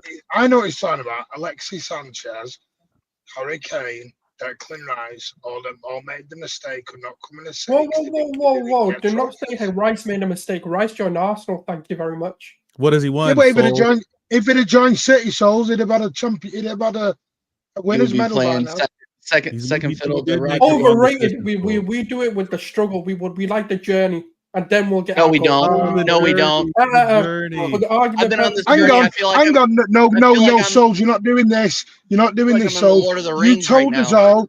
You told us all your Arsenal fans told every single City fan, he's up there with Rodra. He's better than Rodra. He's that good. You moved him to an 8 and bought Zubamenda to take his place. He's that good as a number 6. He's that good. We can do that.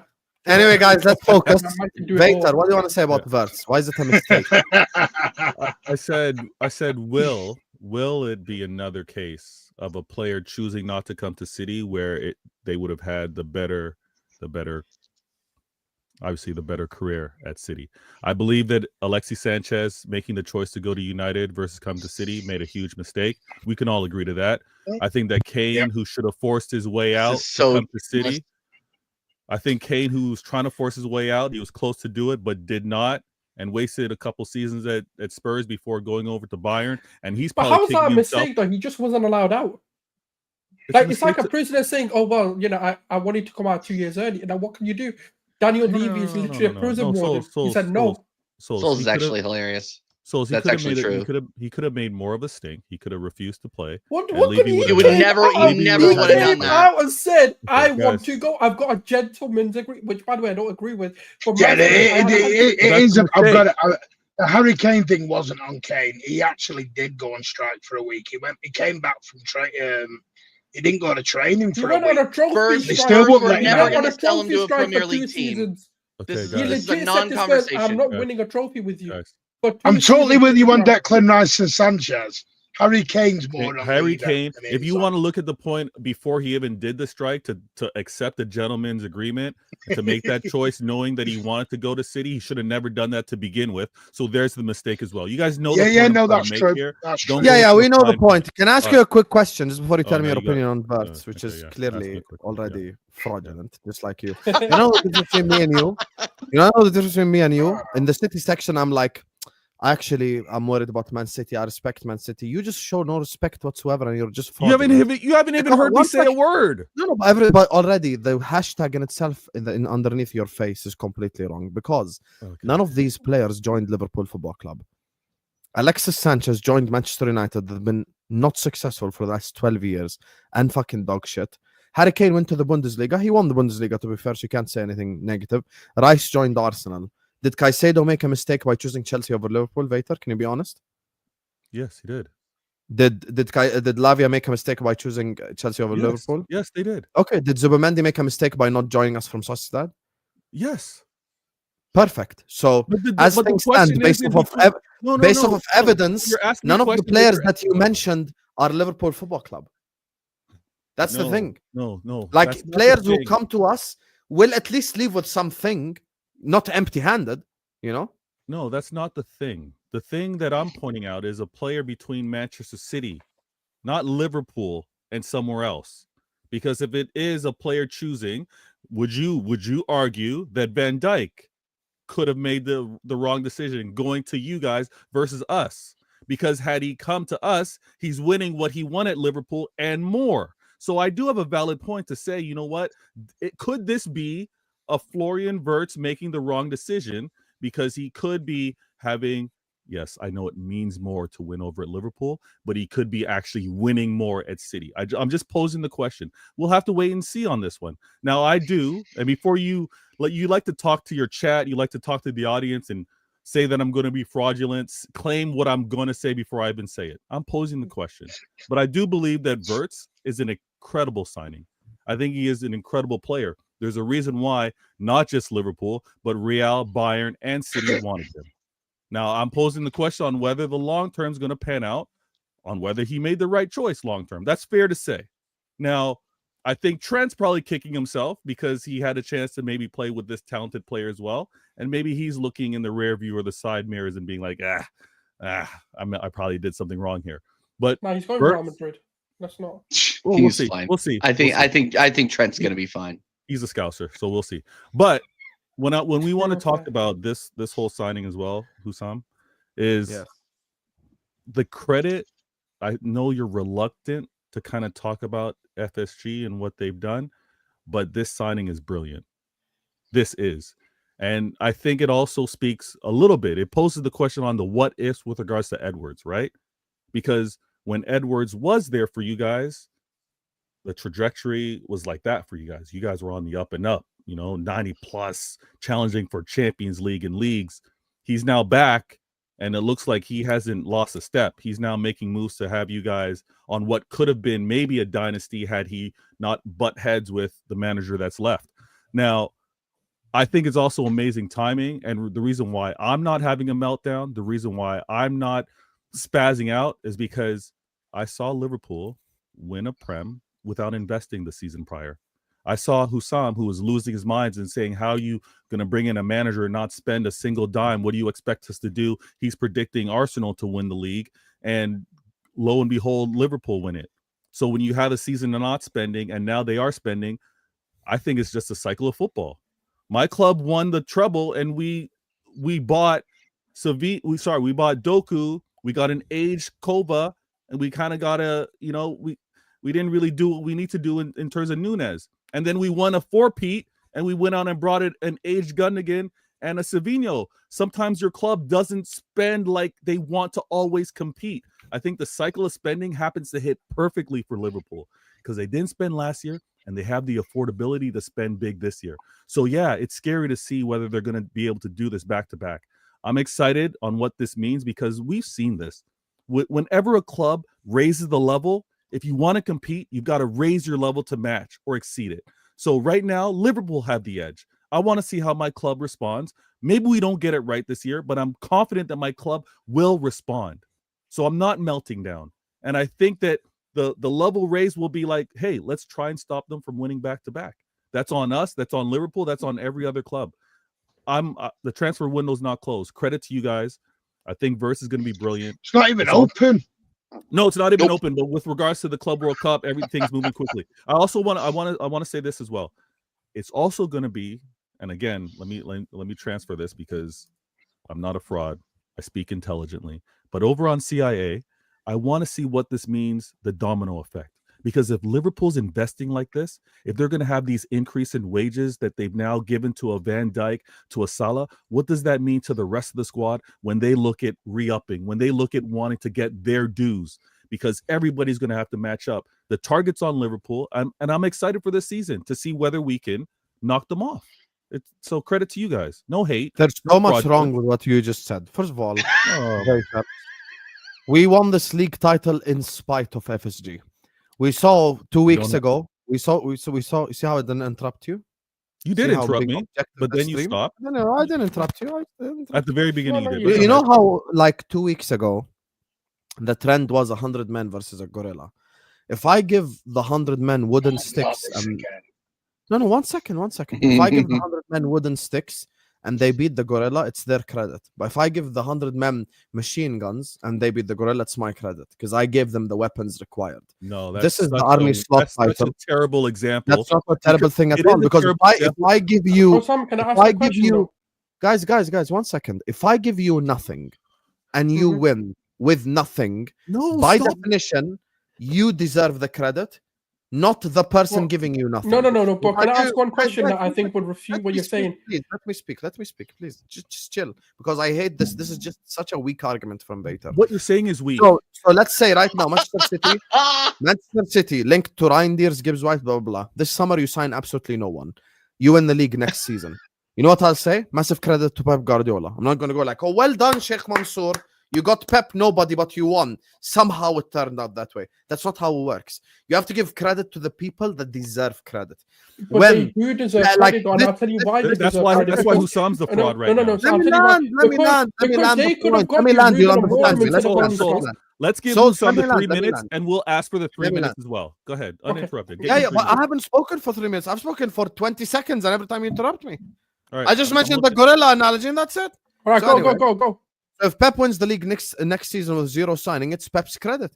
Same way now, if Liverpool sign Florian Wirtz, Gyokeres, Frimpong, Isak, Wharton, and we win the league, I'm going to go like, yo, well done to FSG, because they gave Slot all the things required to win a league title. I can't credit you when you didn't give the manager the tools required. And on top of all that, when you say stuff like, we have to accept last season hearing stuff like liver no pull, oh, Liverpool, I said, or rejected Liverpool, blah, blah, blah, blah, blah. Now you're saying this stuff with like, oh, look at the Alexis Sanchez mistake. Well, guess what? 5 years, City have won 3, Liverpool have won 2. It's a possibility we win 3 make it 3 next season. So it's 3-6, 3-6. I don't think joining Liverpool is a mistake, even using the 3 players you used, because even Martin will say this. Liverpool always leave with something, even if it's an FA Cup and a Carabao Cup or a Carabao Cup alone or a Champions League. There's always, like, the player will lift something at his time at Liverpool Football Club. And that's why it can't be an L if you're winning trophies. All right. Now, that was a minute, and I'm going to ask for the same minute. Your example, 3 minutes. Oh. Your example is terrible. Don't interrupt. Your example is terrible because the manager prior was given those tools. Did he properly use those tools? No. So another manager coming in with brilliant tools around him and getting the result that previous manager should have done deserves credit to the owners that got him those tools a season before. We're not going to do the Chelsea, oh, this new manager doesn't have his players. He was given brilliant players in Salah, Van Dijk, Allison, Trent, McAllister, and Gravenberch. The fact that this manager was able to use Gravenberch properly, he gets credit because of the owners that put him there to begin with. I'm not going to say because it's a new manager, he needs new tools. He had the tools coming in. So you don't like to do this. You don't like to give anything with regards to FSG because of your hatred. And I get all that. But they did arm the previous manager in Klopp enough to have won the league. He couldn't get it done. He was tired. Slot came in fresh, no problems, clear head, and he got it done with the tools that were there. Now, I want to say this really quickly. If you guys happen to go back to back, that has to be credit to your owners as well as your players. This past season, with the manager winning without new signing, the owners still deserve credit because they got summer. You mean? No, the season before. The fact that Klopp couldn't do it doesn't mean that FSG don't get credit for bringing those signings you in. Consistently miss the point, and that's the problem with you. No, Hussam, let me ask you one question. If we win next season with Wirtz, Gyokeres, and Frimpong, I'll give them credit. No, my minute's not up. If I gave you the guns, last year and you didn't get it done, and you come in and you get the guns, you get your new guy and you take those same guns that I give you and you get the job done, I still get credit. No. So wait. Okay, but no, Vator, you've asked completely the wrong question here because, and I'll explain why, right? Because when you look at it, FSG do deserve credit because they could have gone and got you Ruben Amorim, for example, instead of Arne Slot. They could have gone and got you a different manager instead of that. They've done their due diligence and said, okay, with the tools we currently have, without being able to invest potentially, or maybe not even being able to give him a player, Arne Slot fits this set of players perfectly. He comes in, utilizes a system, and goes and wins you the Premier League. They could have made the wrong appointment. So where the argument that FSG deserve no credit and it's all, but Arne Slot does deserve the majority of the credit, but the owners also deserve credit for getting the management right. Yes, they hired Michael Edwards. The owners will deserve credit if they go. They hired Michael Edwards and Richard Hughes, and go and get a manager. Hired Arne Slot, so they deserve credit. Yes, but one thing I will say. And I will say this, I've got to jump in a minute. Bert's a fabulous signing. Fabulous. I'm not going to say he's not. He is. Thank you for coming One thing back. I will to the topic, say, like Vator. one thing I will say, Hussam, I know this 1 minute, I've got a minute, you've got a minute. I thought we were going to be here for about 6 then, the way we were going there. Everyone was having a minute. I thought it was on countdown. But some won't get that. But the serious thing is, the one thing this does do for Liverpool is something you've never had in a very long time because you've not spent this level for a long time. You've now got that pressure of must win, which is a different type of pressure. Because where I will agree, when you've not spent a lot and you win, you can put it onto the manager. Now you've upped Salahs, you've upped Van Dijk, you've put the money down for Wirtz, you've done it for Frimpong, you've done it for Gyokeres.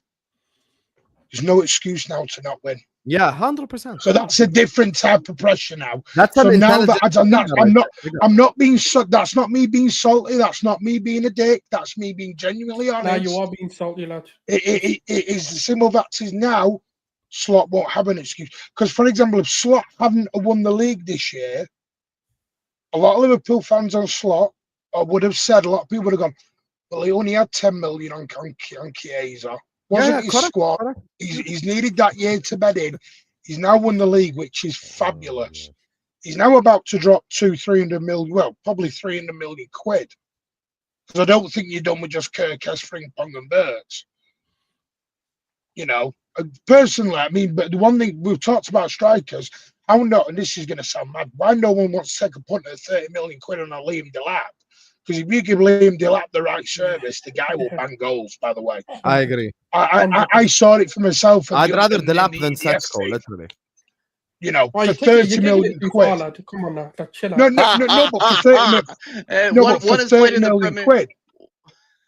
I'm just saying, the Premier League, the other one hadn't. Just no, the thing with Delap, he's got size. I agree with it. No, he's got size and stature, and he's got that upper body strength. That I think if you give him, the tools, he will do it.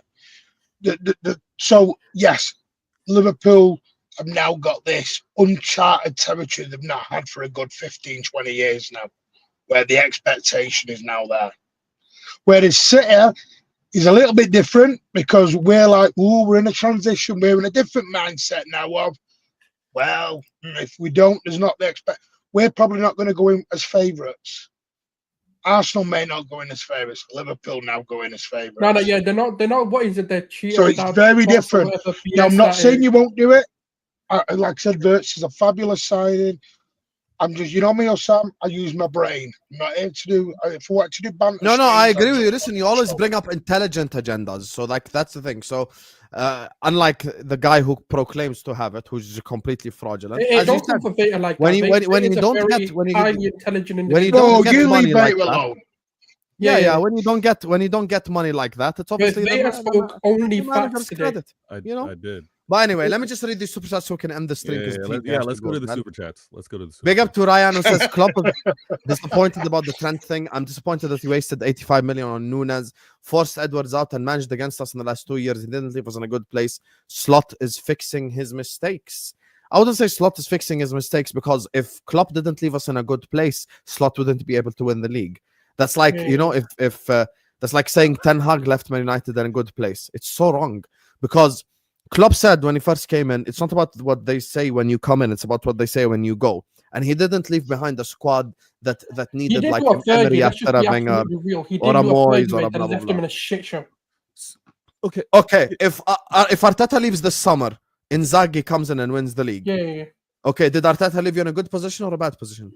No, I think he's done a good job so far, yeah. Yeah, okay, there you go then. There you go. Can you remind me, Hussam, what did you sign Klopp's final season? Who did you sign? According to TJ, Foden can come back, but Mo can't, is what Emmanuel I literally never said that, Emmanuel, but good super chat, I guess. But they're also different arguments though, because Foden's got a mental health issue, not a Foden will be back and Mo will continue to cook. Yeah, I literally never said Mo. I literally never said Mo was going to drop off. Literally never said that.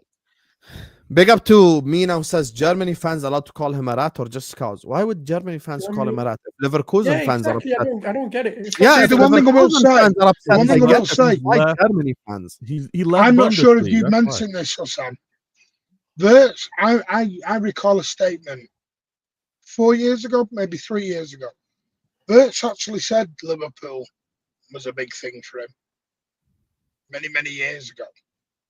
I know that may go on. People can actually fact check that. He has. Wirtz has always favoured Liverpool for a long time. Fair. Always seems. I don't know why. I know everyone He has comes out faith. with this. Yeah, no, everyone comes out with this. I know a lot of players spill this. I was a boyhood fan. Savio did it when he come City. I was a City fan, and other people were a Liverpool fan. You know, everyone's a Man United fan who walked in the door at Old Trafford. Yeah, of course you were. Of course you were. But I think some players it is true, and I think Wirtz, it hurts as a rival. Of course it does. 1,000% it hurts. But I think for him, he's happy. He spent a lot of money. Just make sure it works. I'm with you on that. Hopefully we can do what is required and actually end up winning. So yeah, big up to you. To you guys in the chat. Big up to everyone except Vator. I'm just joking. Big up to Vator as well. Big up to Vator. Big up to Martin. Big up to TJ. Big up to Gunnar Sulz. This was a good show. As I said at the start, I want us to have a very Can good I go on debate. holiday now? Yes, Am I you allowed to can. go I'm on? literally ending it. Don't worry. I got you. Make sure you guys are liking and subscribing. Aman Kunyan Way, Gunnar Souls, TJ Warren TV, Vator Games are all in the description. Go give them a subscribe. Big up to all the super chatters. Big up to everyone who's shown us love. I'm going to be back tomorrow, inshallah, for Liverpool Crystal Palace. Smash the You're gonna like. watch us lift the Premier League, inshallah. Smash the like button, subscribe. And this stream is going to take you over to Flawless's channel, Sarcasm City TV. Going to take you over to the Arsenal United show where TJ is headed as well. So make sure guys go over there and show them some love. Anyway, love to every single one of you guys. Thank you guys so much for joining us. I'll see you guys tomorrow, inshallah. Peace out.